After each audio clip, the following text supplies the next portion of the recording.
Si vieran que por A o por B tuviéramos alguna falla técnica, porque hoy ha estado fatal el internet, tanto en la red como en el celular, también he tenido muchos problemas. Tengo Claro y Movistar y los dos bastante limitados, y en la casa Tigo, y que ha sido realmente un problema de conectividad que he tenido hoy. Pero bueno, de ahí hay que lidiar con lo que se presente, ¿verdad? Para sacar adelante la tarea. Bueno, como agenda de hoy, lo que teníamos era un repaso de lo que hemos visto hasta ahora y comentar algunos aspectos de la charla que tuvieron con Adrián. Entonces, que algunos ahora me narren qué cosas fueron las que más apreciaron de la charla de Adrián. Ojalá que se acuerden un poquito, puesto que fue hace como 6 semanas. Y con eso terminaríamos la sesión de hoy. ¿En qué consiste entonces? Bueno, Martín Aguilar Vargas, perdón, que fue quien nos hizo la primera presentación de los resultados del laboratorio, es quien nos va a colaborar. Yo lo que hago es poner la presentación, y Martín me va diciendo, pase a la siguiente filmina. Entonces yo pongo la presentación compartida, y Martín nada más me va orientando y me dice si paso la filmina o devuélvase o algo. Aquí yo le ayudo a mover las filminas. ¿Estamos claros, Martín? Sí, profe. Ok.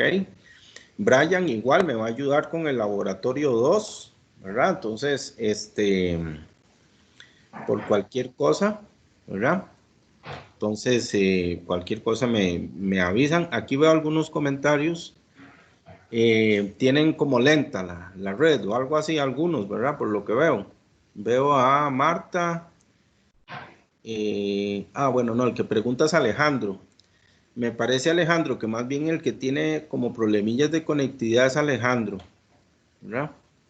Pero bueno, en todo caso, ya está iniciada la grabación, y si fuera el caso que se pierda la conectividad o algo, yo trataré de salvar la sesión, ¿verdad? Para lo que fuera necesario. El problema es que se cae la conectividad y se cae la grabación. Entonces, si volvemos a la reunión, me recuerdan de inmediatamente iniciar a grabar, porque si no, vamos a seguir lidiando con eso, ¿verdad? Entonces, por aquello que eso suceda, porque sí, hoy en la mañana me pasó con los muchachos del laboratorio de refrigeración. Entonces, no sé si hay preguntas hasta acá. No, profe. No, profe. Muy bien. Brian, entonces usted entiende el procedimiento, ¿cómo es que lo vamos a hacer? Yo le voy pasando las filminas y usted me ayuda con ir explicándolas, ¿está bien? Sí, perfecto. Bueno, muy bien. Entonces vamos a iniciar con la presentación 1, que correspondía al laboratorio de viscosímetro Sable. Entonces vamos a abrir acá, permítame.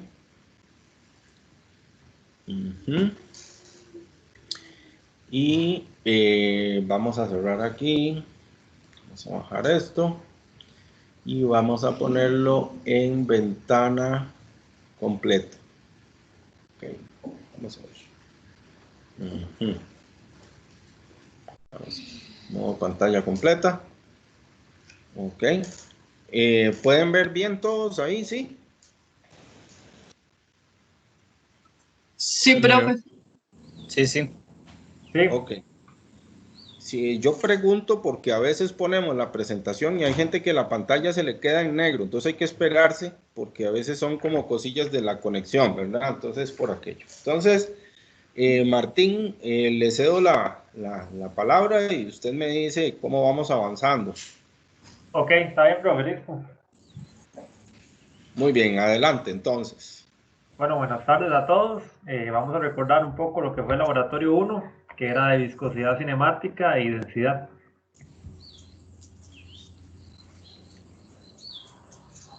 Bueno, entre los objetivos estaba que era manipular adecuadamente un viscosímetro Sable y un densímetro, y calcular la viscosidad cinemática y la densidad de dos aceites.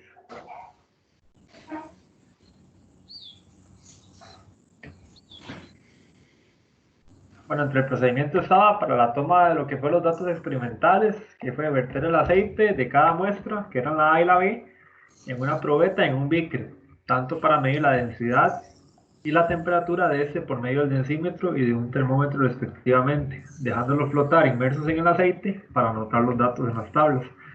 Medimos y anotamos la masa y el volumen de la muestra de cada aceite a estudiar y se anotaron en las tablas. Y se anotó la presión y temperatura que tenía el laboratorio durante el procedimiento.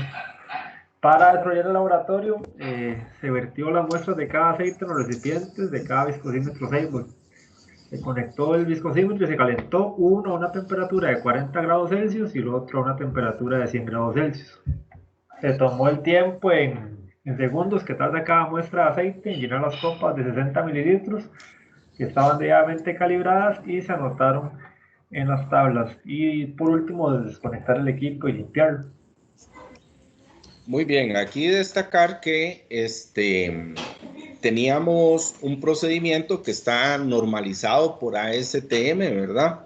En el cual hay dos temperaturas de referencia para aplicar en la tabla, el nomograma que teníamos para obtener el índice de viscosidad.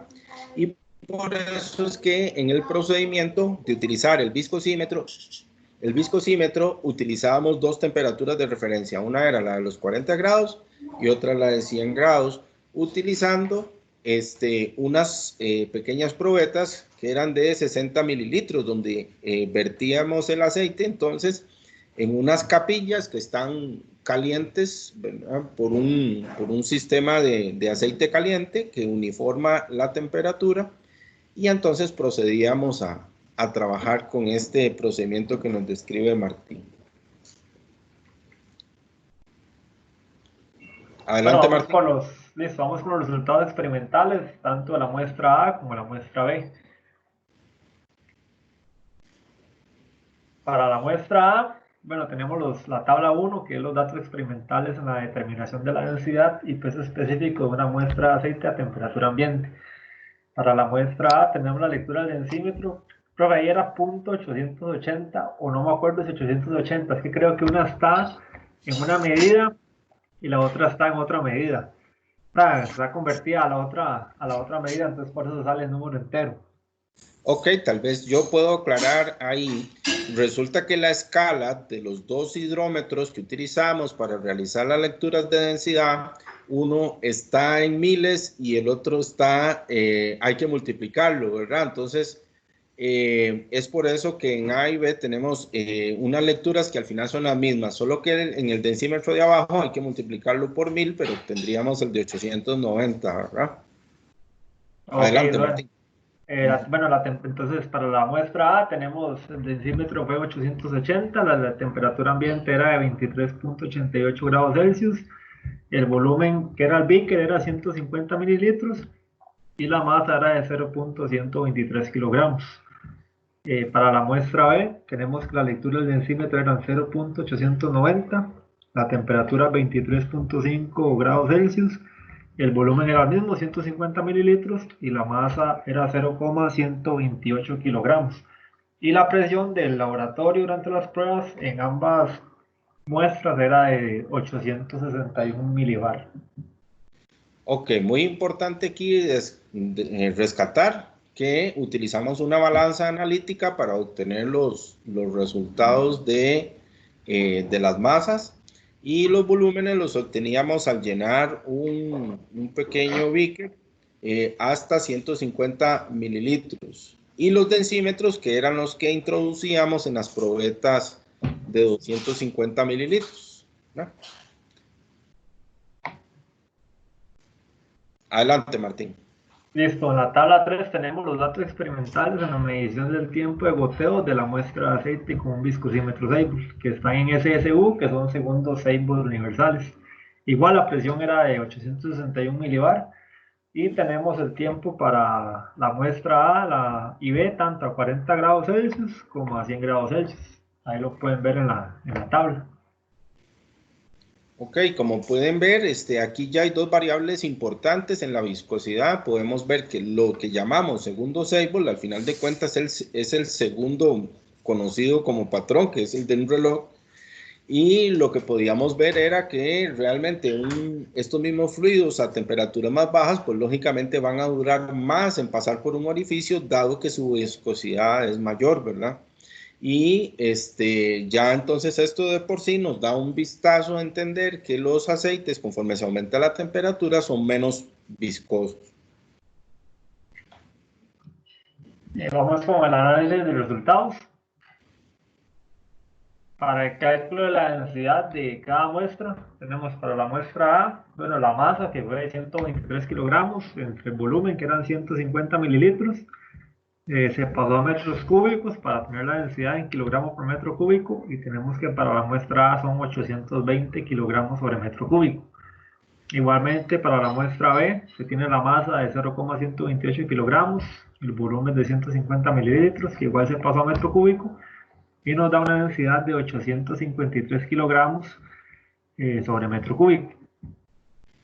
Ok, aquí una visión muy importante. Si nosotros habláramos de un metro cúbico, que sería un volumen que mide 1 metro por 1 metro por 1 metro, significa que para la muestra A, que pesa 820, y para la muestra B, que pesa 853 kilogramos, ese cubo pesaría 33 kilogramos más, siendo el mismo volumen. Y eso es importante a la hora de inclusive hacer ciertos tipos de diseños con ciertos equipos cuando vamos a tener mucha masa y tengamos que diferenciar las densidades, especialmente si vamos a tener que hacer diseños en altura o cosas de esas.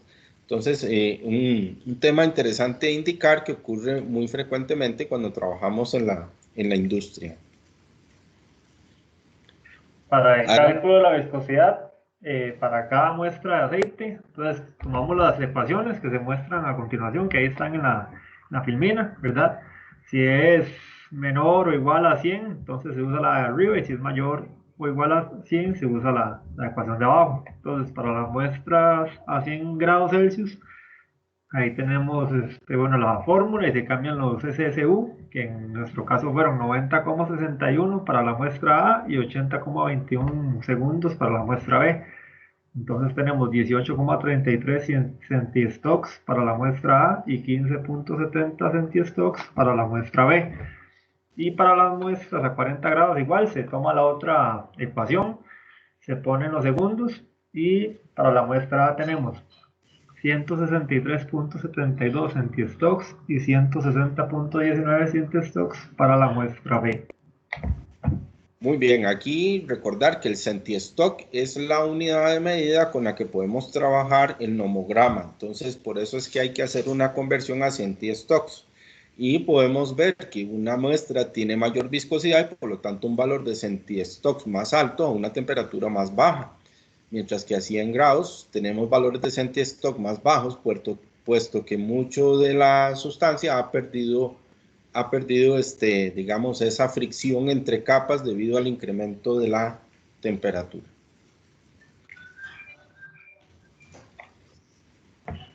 Profe, ahí no lo puse, pero en la bitácora sí, el cálculo del peso específico, que igual, bueno, Okay. es la densidad por la gravedad, que la gravedad es 9,81. Entonces, por si están anotando, revisando, para la muestra A mí me dio el peso específico de 8044,2 kilonewtons sobre metro cúbico. O sea, multiplicando 820 kilogramos metro cúbico por 9,81 metros sobre segundo al cuadrado. Y para la muestra B, que son los 853 de la densidad por el 9,81, me dio un peso específico de 8367,9 kilonewton por metro cúbico. Ok, una notación muy importante, ¿verdad? Entonces, las unidades de peso específico son diferentes, y eso de que diga específico en las sustancias significa que utiliza de referencia algún patrón. En este caso, el peso específico está referenciado a temas gravitacionales, pero recordemos que existen gravedades específicas o densidades específicas que muchas veces están referenciadas al agua o al aire, ¿verdad? Que eso ustedes probablemente lo pudieron ver en la teoría a la hora de revisar estas unidades.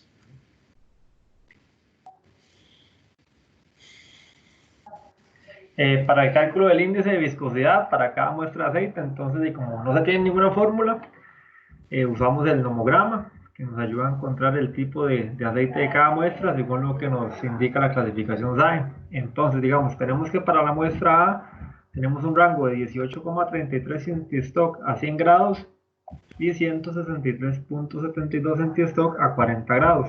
Y para la muestra B tenemos que el rango es de 15,70 centistock a 100 grados y 160,19 centistock a 40 grados. Entonces, se colocan los puntos en la gráfica y trazamos una línea que pase por los dos puntos para encontrar el índice de viscosidad. Entonces, como resultado se tiene que el índice de viscosidad para la muestra A es de 127 y para la muestra B de 94, que se muestra en la gráfica que está a continuación. Ahí se nota, digamos, donde está la roja la B y la celeste la A. Son datos, digamos, de ahí a ojo, por así decirlo, porque sí cuesta un poco de ser muy exacto, ¿verdad? Pero más o menos por ahí anda, viendo la escala. Bueno, particularmente cuando trabajamos con nomogramas, como tienden a ser analógicos, por así decirlo, y es digamos, una línea continua, nos cuesta establecer dónde cae exactamente, pero más o menos el valor entero que le damos, podemos ver ahí lo que decía Martín. En este caso estamos como en 93, si se quisiera ver así, digamos, en el índice de viscosidad para el producto B, y para el producto A caemos en el rango de 127, anda por ahí. Vamos a ver qué le había puesto Martín, nos devolvemos aquí, 127 y 94. Entonces se dan cuenta que a veces puede haber una pequeña diferencia.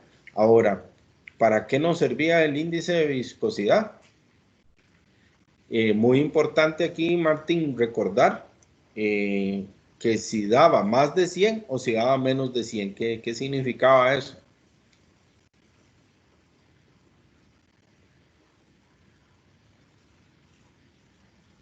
¿Ya se les olvidó?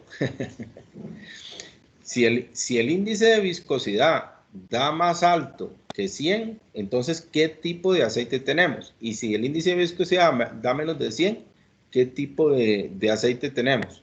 Tenemos que clasificarlo en multigrado o en monogrado. Y entonces, ¿la muestra A qué sería? Multigrado.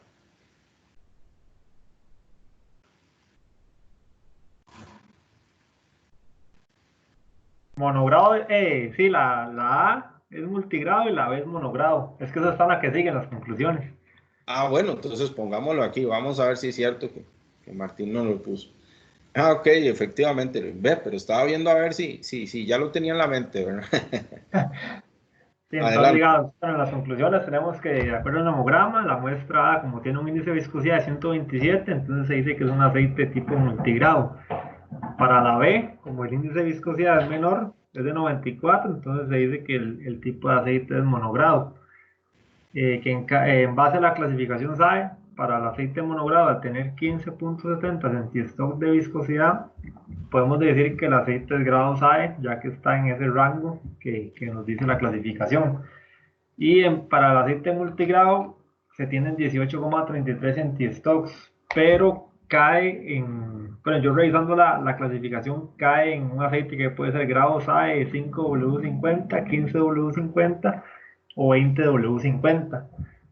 Entonces, porque se encuentran en los rangos establecidos, pero como no hay uno así, o sea, una excepción, entonces decimos que puede estar entre esos tres, porque no se tiene más información.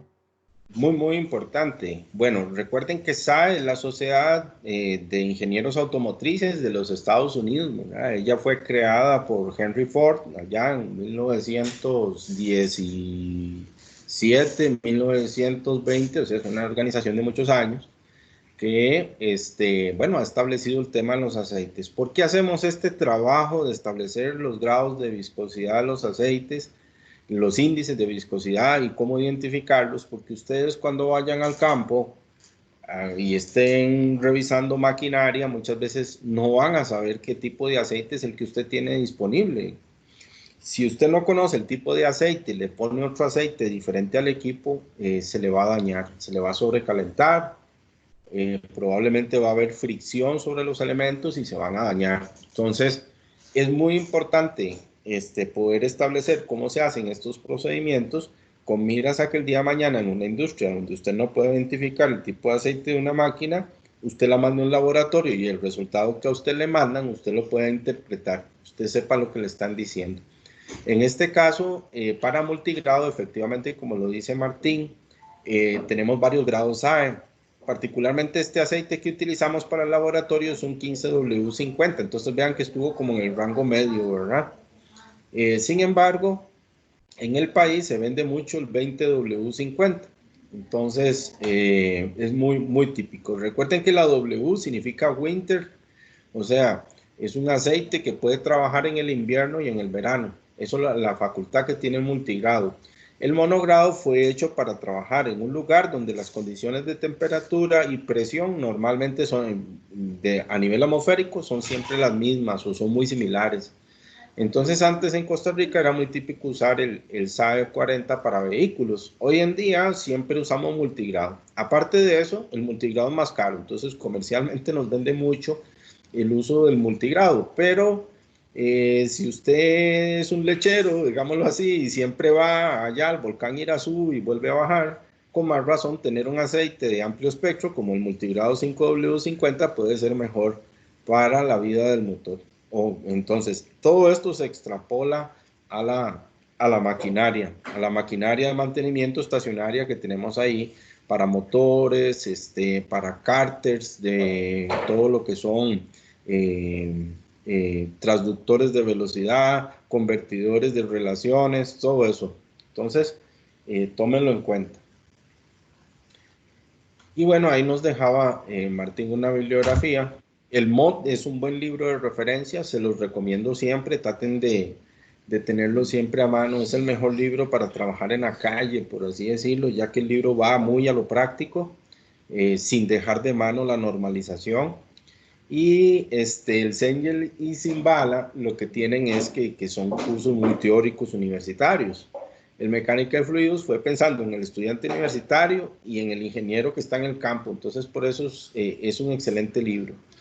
Y bueno, el profesor Elizondo me había dicho que él utilizaba ese particularmente, lo cual está súper bien. Sin embargo, digamos, por temas universitarios, muchas veces puede ser necesario pues llevar un poco más de profundidad a la teoría con libros como Cengel y Simbala y utilizar en laboratorios más las referencias del MOD, pero son valiosos, ¿ya? Entonces, preguntas hasta acá.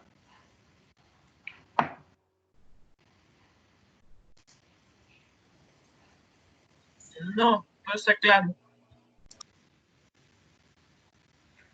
Muy bien. Entonces ahora le vamos a dar el pase a Brian con la presentación del laboratorio 2, que era la ley de Stokes. En la ley de Stokes son métodos más rudimentarios. El laboratorio 1 era para un método totalmente normalizado que utiliza API para poder estimar las pruebas de aceites. Y ahora vamos a ver métodos menos normalizados, pero que son muy prácticos para un lugar donde estemos trabajando. Entonces, es otra forma de identificar calidades de aceites haciendo algo mucho más barato. Entonces, por eso tenemos el laboratorio 2. Entonces, vamos a poner el laboratorio 2. Vamos a ver. Ajá. Vamos a volver acá, pero tengo que... ok. Y ponemos acá el laboratorio 2. Vamos a ver en pantalla completa. Muy bien, Brian. ¿Me escucha, sí? Sí, profe. Ok, entonces, si gusta, adelante. Bueno, buenas tardes para todos. Yo les vengo a hacer un repaso del laboratorio 2 de la ley de Stokes.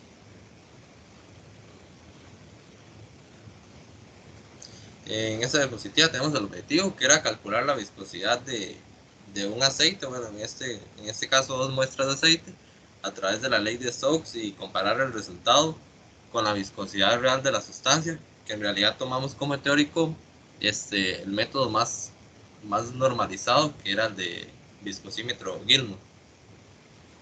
Muy bien. De hecho, el viscosímetro Gilman era el que íbamos a utilizar como teórico o de referencia, ¿verdad? Exactamente.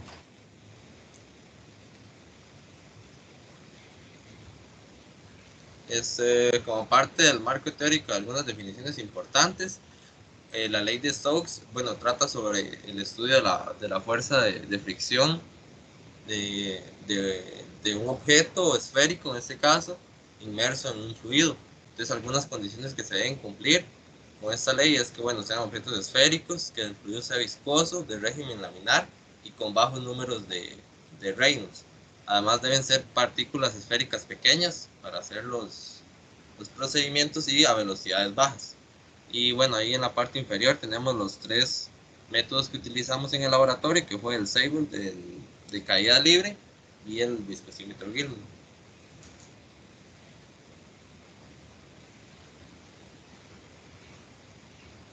El procedimiento, bueno, ahí está dividido entre, digamos, cada uno de los viscosímetros. El primero que utilizamos fue el de caída libre, que con el vernier medimos los diámetros de las 2 bolitas esféricas y el interno del tubito de la probeta donde hicimos el experimento. Luego se llenó el tubo casi por completo con aceite para evitar derrames, pero que a su vez estuviera al nivel apropiado para soltar la bolita y que no hubiera alteraciones ahí en el experimento. Y se escogió una diferencia de alturas y se soltó 3 veces el balín. Creo que los 2 grupos utilizamos 10 centímetros y bueno, se midió la masa y el volumen del aceite para después determinar su densidad, que fue utilizando la balanza y un beaker de 150 y llenándolo con el aceite y luego midiendo su masa en la balanza. Luego con el viscosímetro Sable ya habíamos hecho esta parte en laboratorio 1, entonces fue como un poco más rápido y bueno, se llenó el beaker con la muestra de aceite, se encendió el viscosímetro para esperar que se calibrara. Recuerdo que se hizo con una temperatura un poco mayor a la que se debía, pero según explicaba el profe no afectaba tantísimo en los resultados. Se colocó la muestra y con la ayuda de un cronómetro se midieron los segundos en que tardó la copilla en llenarse. Y para el último procedimiento, que fue con el viscosímetro Gilman, bueno, se vertió la muestra de aceite de forma cuidadosa para no generar muchas burbujas, porque después era como un poco tedioso sacarlas. Se colocaron las roscas de la parte superior para liberar el aire que ingresó y también se colocó el balín que lleva este viscosímetro. Bueno, luego se colocó en la prensa, se dejó que el balín llegara hasta la parte de abajo y con un cronómetro se midió el tiempo que al girar duraba por pasar por la zona calibrada. Ok, muy bien. Ahí particularmente, bueno, efectivamente en el segundo método, que era viscosímetro Sable, se suponía efectivamente que había que hacerlo a temperatura ambiente. Lo que pasa que como el equipo estaba muy reciente de uso, todavía tenía varios gradillos arriba. Entonces eso iba a meter un pequeño error en los resultados, porque digamos que el aceite tenía que estar como a 24 y si mal no recuerdo estaba marcando como 28, 29, ¿verdad? Entonces, esa pequeña información, digamos, por aspectos del laboratorio y para no tener que volverlo a repetir, omitimos el hecho de que la temperatura estaba un poquito más alta. Sin embargo, si queremos realmente hacer un experimento calibrado, pues deberíamos de asegurarnos que esté frío el equipo. Eso es muy importante, es muy lógico. Me refiero frío a temperatura ambiente. Con el viscosímetros Gilman, particularmente, lo que decía Brian es muy importante. Es decir, cuando uno hace un experimento, un ensayo, más bien esto no es un experimento, es un ensayo, y le quedan burbujas al sistema, el problema es que crean arrastres. Y entonces el balín que llevamos internamente va a ir más rápido o más despacio conforme se va topando las burbujas. Entonces, en un viscosímetro Gilman, bueno, le decimos Gilman porque es una marca, pero en realidad es un viscosímetro normalizado API, lo que estábamos utilizando. Y hay que garantizarse que se le salga todo el aire y todas las burbujas para que tengamos total lectura correcta.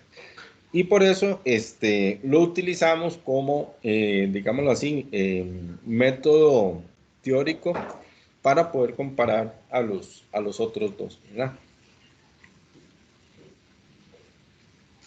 Adelante, Brian. Ok, y como parte de los resultados experimentales, bueno, esas dos tablas son de la parte del viscosímetro con caída libre. Ahí están las tres mediciones para cada balín por parte de los dos grupos.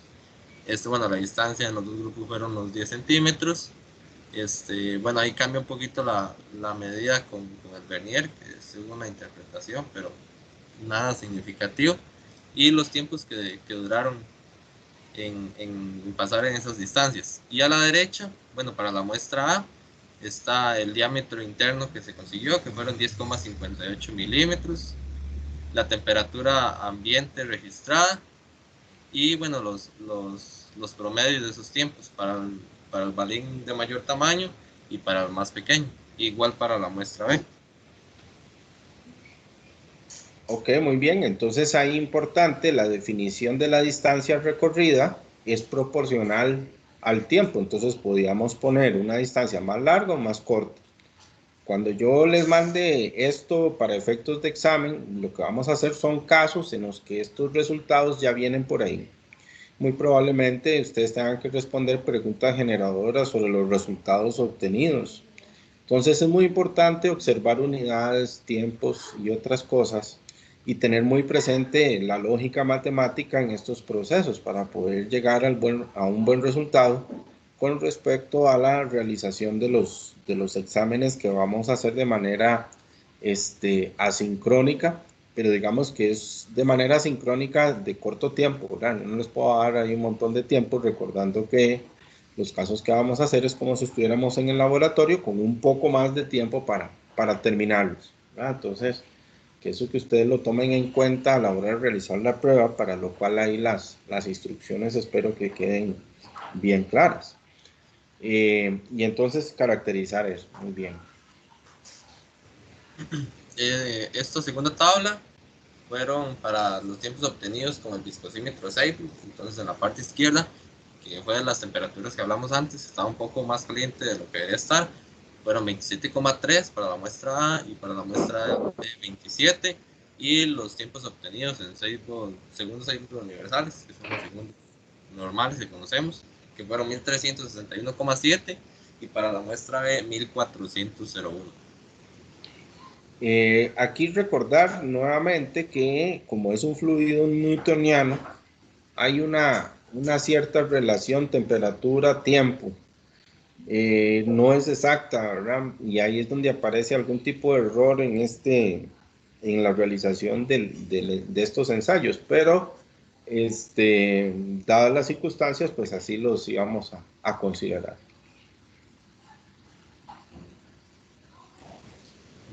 Y las últimas tablas con el último procedimiento, que fue el viscosímetro Gilmont para la muestra A.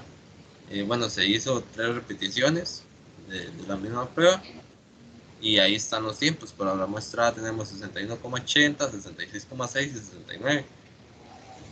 Y para la muestra B, los 3 valores de 76,91, 79,29 y 80,25.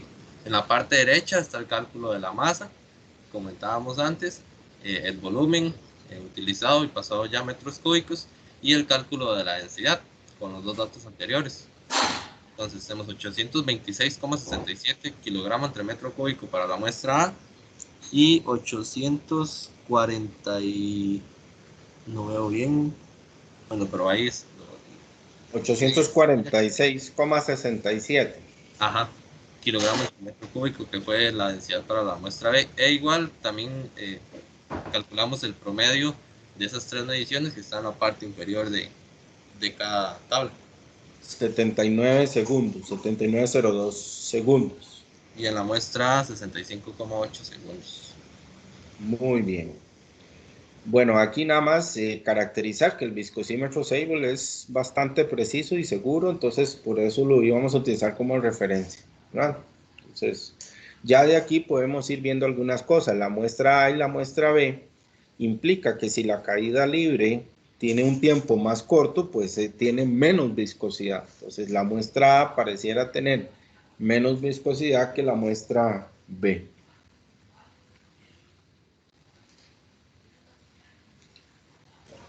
Ahora en el análisis de resultados, bueno, este es el primer procedimiento, la bola en caída libre. A la derecha están las fórmulas que se utilizaron y en el orden que se utilizaron. La primera es para el diámetro hidráulico, que se calculó con, bueno, 4 veces por el área, por el perímetro mojado que era de la esfera, y se obtuvo el valor de 0,01058 metros. Luego, la velocidad tangencial, que a la derecha es su fórmula, la D, que hace referencia al diámetro del balín, DH es el diámetro hidráulico y VM se refiere a la velocidad media, que como pueden ver es 0,1 metros, que eran los centímetros que utilizamos en la diferencia de alturas, entre el tiempo que tardó en pasar por eso, que fueron de los datos que antes vimos. Y bueno, ahí en la parte inferior está el peso específico para la muestra A, para la muestra B y para la esfera, que es la densidad por la gravedad y los resultados que se obtuvieron. Y por último ya la fórmula de la viscosidad, donde, bueno, ya el diámetro del balín, que sería la letra D que vemos ahí al cuadrado. Luego eso de paréntesis serían los pesos específicos que acabamos de calcular. Y bueno, entre 18 por la velocidad tangencial que está en la parte de arriba.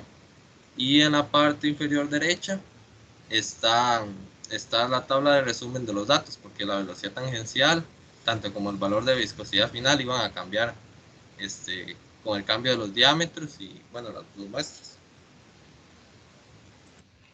Ok, vea, muy importante aquí detallar que los diámetros que nos están dando ahí tienen un pequeño detallito entre el de arriba y el de abajo, ¿verdad? Entonces hay que ponerle atención a por qué pudiera ser un poco diferente. Y lo otro es que vean que las viscosidades dinámicas que nos dan, por lo menos para la muestra A, se diferencian bastante entre ellas siendo el mismo ensayo. Entonces, muchas veces, ¿qué pasa? Si, por ejemplo, la bolita la dejamos caer un poquito más arriba, más abajo, o tocamos el aceite con los dedos y soltamos la bolita, todo eso afecta al ensayo. Entonces, por eso la ley de Stokes tiende a ser un poquito imprecisa en su realización, porque hay muchas variables de por medio. Alguien que observa y toma tiempo, otro que toma la bolita y es el que la suelta. Es decir, es muy difícil no tener ciertos errores que están presentes en este tipo de ensayo, ¿No? Y bueno, ahora tenemos el análisis del viscosímetro Sable, que tenemos las dos fórmulas, cuando los segundos son menores a 100, y cuando son mayores. Entonces el cálculo para la muestra A nos dio un resultado de 299 centistokes y para la muestra B de 308,12 centistokes. Que utilizamos en los dos casos la segunda fórmula, que fueron mayor a 100 segundos. Muy bien, entonces ahí tenemos resultados ya en centistokes. Lógicamente son los resultados que se obtienen naturalmente de las pruebas de Sable y andaban bastante cercanas entre ellas en estos resultados. Y por último, el análisis de viscosímetro Gilman, que la fórmula que utilizamos es la de la esquina superior derecha, en donde calculamos la muestra A, su densidad en gramos sobre mililitro, también para la muestra B, y los siguientes valores que aparecen ahí a la izquierda son constantes de la fórmula, la K, que va a tener un valor de 35 y 8,02 de la densidad del balín, que son constantes. Y bueno, ahí en la parte inferior, los cálculos con esa fórmula, con los datos que ya dijimos, que obtuvimos para la muestra A, 276,10 centipoises, y para la muestra B, 330,65 centipoises. Para el análisis, luego de esto, lo que hice fue hacer una tabla donde comparaba todos los resultados, pero todos pasados a una misma unidad. Entonces las unidades que utilizamos fueron los centi-Stokes. Y Esa bueno, tabla, perdón, Brian, esa tabla sería esta. exactamente, esa tabla. Ujú. Y tal vez para resumir la anterior, que fue que investigué un poquito sobre los aceites. Entonces que el que utilizamos como muestra B fue el aceite negro, que es un lubricante detergente para motores diésel, como camiones, autobuses y tractores pesados. Y también en su ficha venía que la viscosidad a 40 grados centígrados era 148 centistoules. Y para la muestra A, lo que utilizamos fue ese Repsol Elite, que era 20W50, que era un lubricante para vehículos ligeros de diésel y gasolina, y también su valor de viscosidad a 40 grados Celsius, que era 162 centistoules. Ok, vean qué importante que es que también si usted no, bueno, ahí porque en el laboratorio pues tenemos los tarrillos del aceite, entonces le podemos llegar con absoluta facilidad. Pero muchas veces nos vamos a encontrar un montón de tarritos de aceite ahí en el taller, un montón de recipientes, y no tenemos ni idea, y pueden estar revueltos, pueden tener una serie de problemas. Cuando ustedes tengan que trabajar todo el almacenamiento de lubricantes, va a ser muy importante la independencia, la clasificación, el nombre, la rotulación de seguridad, rotulación de operación, porque si no cuidamos los aceites, todo eso se traduce en problemas de mantenimiento en los equipos. Entonces, y vean qué importante que es caracterizar el tipo de vehículos. El diésel particularmente requiere una viscosidad más fija en sus servicios, recordando que el diésel es más frío. El diésel es un combustible muy frío comparado con la gasolina. Entonces, el diésel no va a tener tantos problemas en la variación de temperatura como la vamos a tener en los carros que son gasolina y pequeños vehículos diésel, donde el esfuerzo del motor se genera mucha temperatura. Entonces, por eso hay aceites para diferentes aplicaciones. Ajá, y esa era la tabla que les decía, que es comparar la muestra A y B con con los tres procedimientos, el Gilmour, el Sable y la caída del balín. Además, agregué una columna que era como la hoja técnica, que tal vez nos sirve ahí como dato para tenerlo, pero no podíamos compararlo ya que esos datos estaban a 40 Celsius y nosotros hicimos el ensayo a una temperatura mucho menor. Y bueno, ahí en la última columna a la derecha está el error respecto a Gilmour. Entonces, el error de las pruebas Sable versus las Gilmour, que fueron de 10,33% para la muestra A y 21,10% para la muestra B, que no estuvo tan largo, o sea, los errores fueron bajos comparados a los que se tuvieron con la caída del balín, ya que, como dijo el profesor, habíamos muchas personas involucradas y muchas maneras de cometer errores. Entonces se dieron para la muestra A 93,3 con el diámetro pequeño, y con el diámetro grande mayor al 100% me daba el cálculo, y para la muestra B fueron un poco menores, pero igual muy elevados, de 65,9 para el balín pequeño y 55,8 para el balín grande. Muy bien, perfecto. Entonces, estos fueron los resultados gracias, Brian, estos fueron los resultados del segundo laboratorio. Bueno, nada más recordar aquí las conclusiones, creo que Brian las estaba diciendo, si gustas. Ajá.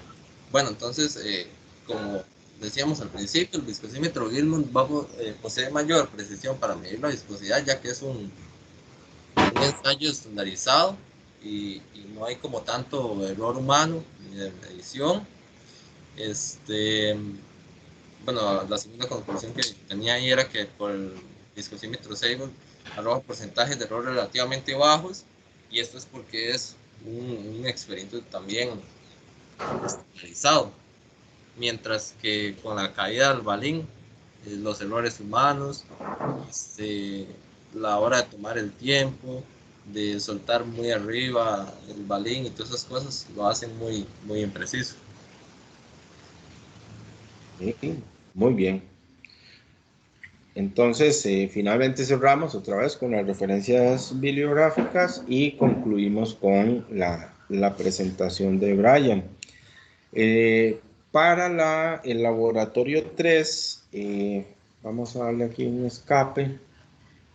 Teníamos una orden de presentación en la que aparece Alejandro Cascante. Vamos a ver, para laboratorio 3. En el caso de Alejandro, lo que le voy a pedir es que me ayude con una exposición de 10 minutos la próxima semana, ya iniciando los trabajos iniciando ya otra vez los temas de laboratorio.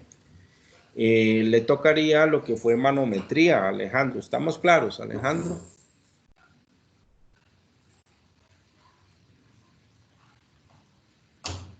Yo espero que esté por ahí, ¿eh?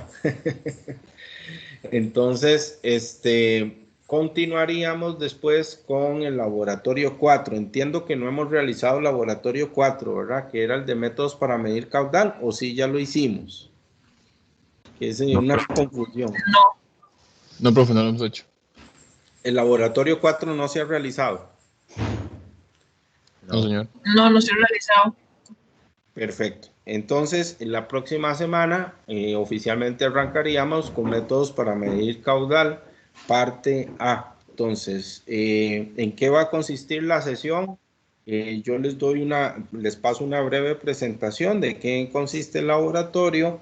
Realizo las actividades yo en el laboratorio de las mediciones. Luego les presento una tabla donde llegan los resultados que se obtienen de esa actividad que voy a realizar yo ese día, y con eso ustedes van a trabajar el laboratorio en su casa. Este es el mecanismo que hemos ideado para trabajar en toda la temática de termofluidos, dadas las circunstancias y que no se puede ir al TEC. Entonces tenemos que hacer pedimentos especiales para poder que nos dejen ingresar y hacer estas cosas que son necesarias para que le podamos dar continuidad y podamos terminar, que ese es el mayor de los éxitos, que ustedes no se pierdan de nada de lo que contienen estos laboratorios y logremos el objetivo del curso.